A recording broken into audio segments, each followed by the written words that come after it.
Hey guys, it's Lenny from Jungle Scout. Today, I'm going to show you exactly how you can sell on Amazon from anywhere in the world. To kick things off, let's look at this page from Amazon, and I'll drop the link below in the description too. If you scroll down, you can see all the Amazon marketplaces that are now operating and you can sell in.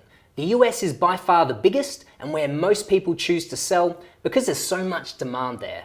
Germany and the UK are the next biggest, and you can definitely look into some other marketplaces as well. Going through this page is very useful to familiarize yourself with some of the tax and regulation differences between the marketplaces. I started selling a couple of years back in the US market, and I'm from Australia if the accent didn't give it away. Now, there are a few challenges and extra considerations being outside of the US. Number one, receiving US dollar payments. You can nominate a bank from your own country to receive payments from Amazon. However, they're always going to send it in the currency of your country. So for me, that was Australian dollars. Then to pay suppliers in China, I would have to convert it back to US dollars and actually lose money in that double exchange, which you don't want. So there were two solutions that I found to help this: World First and Payoneer.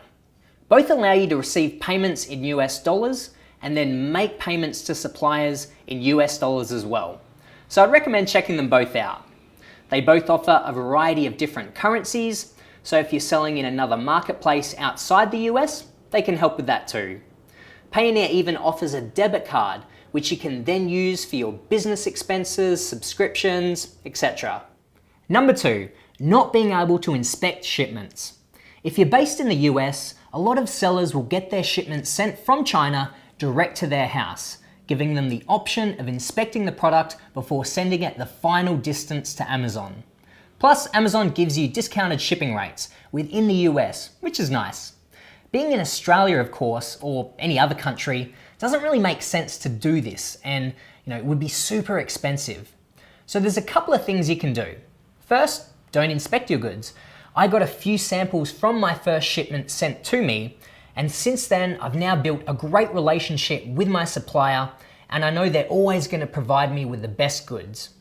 The other option, if you're a little bit worried, is to get an inspection done in China. This is a good idea if it's your first shipment and a new supplier that you've never dealt with. We'd recommend Asia Inspection. I haven't used them personally, but Greg has and a few other people on the team, but there are others out there also. Just quickly guys, if you're getting value from this video, please give us a thumbs up below. We truly appreciate it. All right, on to number three, setting up a company.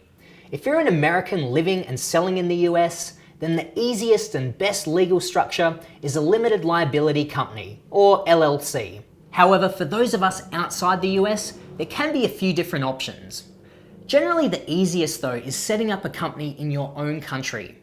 There can be, a few different options to set up in the country that you're selling in, such as getting an LLC in the US, but that can get complicated and bring up potential tax issues, so it's usually best just sticking to your own country. So those are some considerations if you're looking at selling from another country outside of the US. Now, if you want to start selling in one of the European markets, then another consideration is VAT, which is the equivalent of sales tax in the US. Basically, if you've got inventory being stored in Europe, like fulfilled by Amazon, then you'll want to register for VAT. VAT varies from country to country. For example, 20% in the UK, 21% in Germany, but it's always included in your retail price, so you need to keep that in mind. In the US, you would calculate your price like this: product and shipping costs per unit, $5, Amazon fees, $5. You want a profit margin of $10, therefore you set your price at $20. You could get more detailed with your cost breakdown, but this is just a rough estimation. In comparison, in the UK, the calculation will be similar, but you'd add one more thing. VAT here is 20%, so you'd take product and shipping cost, £5, Amazon fees, £5, profit margin, £10, and now you'd add 20%, or 20 times 0.2, which equals £4.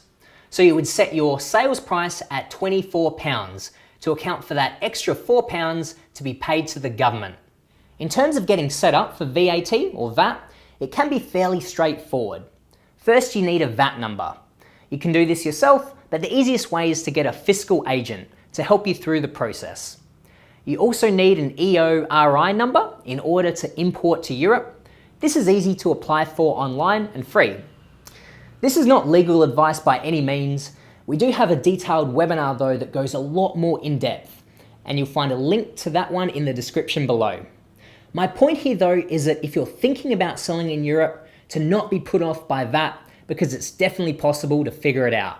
So those are some considerations if you're thinking about selling on Amazon from a country outside of the US or in a country outside of the marketplace you're selling in. Thumbs up if you've enjoyed this video, and please subscribe. Until next time guys, take care.